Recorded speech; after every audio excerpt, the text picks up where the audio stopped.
Hey guys, welcome to another video. Nowadays, most phones come with high megapixel cameras.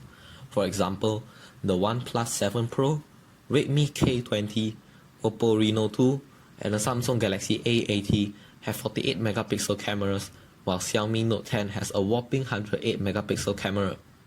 The main benefit of having such a high number of megapixels is that the photo will have more detail. This will allow you to crop the photo without noticing a big loss in quality. Moreover, it will allow you to make bigger prints. The easiest way to take high megapixel photos on any device is to take a panorama.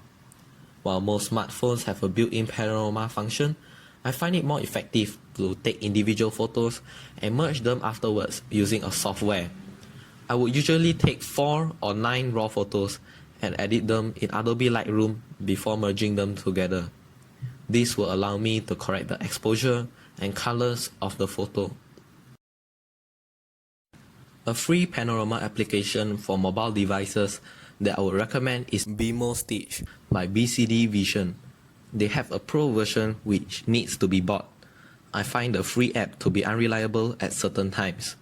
For example, it may experience some difficulty in matching photos, thus creating some ghosting. But overall, I'm happy with it.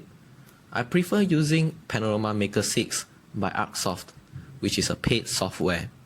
This software offers higher accuracy in matching and blending photos.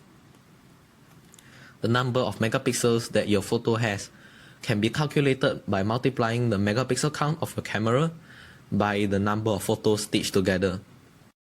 For example, if your camera has 16 megapixels, you will need 7 photos to get a photo that has more than 100 megapixels. That's all for this video. See you in the next one.